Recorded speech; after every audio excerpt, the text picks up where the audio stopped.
معصوم عطا حجت من زرنا ونی باقی یری عقل پوگرتان چین یری تاریخ معتبر تاریخ انگارتان چین. اگر معصوم سے اطاعت واجب چھنہا غیر معصوم عقل گرتان چین کوئی اشکال بودی عقل گرتان چین شهدا علماء گرتان چین تاریخ گرتان چین زیر نودیو کوئی شبه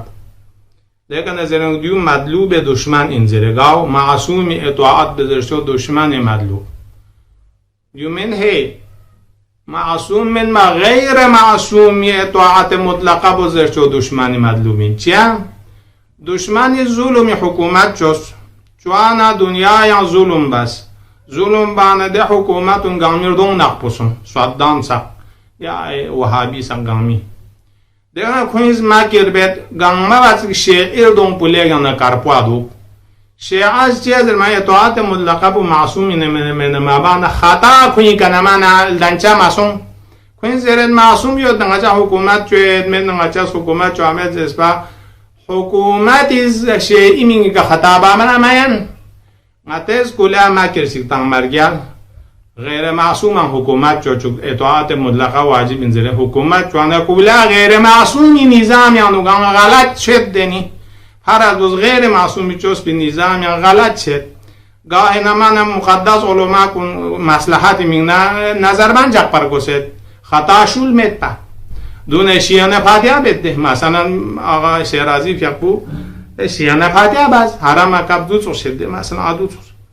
چانه چی شد او شیعی کنن دولدان نگذره تیب نتن خراب چه سونده عقلیز ندو زره لحاظا مستقلات عقلی به هشک دیو این بو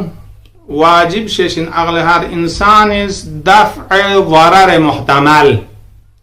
دی دفع ضرر محتمل بلا قسم نیست چین یا ضرر په دنیاوی یود مالی نقصان یا ضرر په قیامت یود کی عقاب اگر ضرر احتمال ضرر محتمل په عقاب یود قطعا عقل حکم بچین دو دفع بزره پس در نتیجه زر اگر غیر معصومی کنتز امام معصوم نتوز این اطاعت مطلقه واجب این کتو زر نام خود علامه تبایز آیه اطاعت انکسل مولد دیو مستلزم چچین حکیمیز بلا شرط اگر کتو اطاعت غیر معصوم بس اسنادک نواجب غیر معصومیز امال لگاه معصویتی که امور باکوز خطا بسه و دیو مسئولا شارع حکم مطابق امت کویر جبنا بانکتو تانا القاء ضرر و مفسده شم و دیو معقول من لحاظه دی آیه اطاعت مطلقی آیات پو مختص این معصوم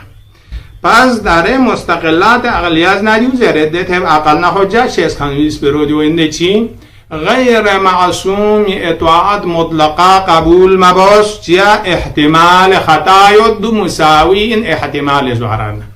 پس یا عقلی خلاف سوز بسو دیو دی شبه جواب اللهم كل وليك الحجة ابن الحسن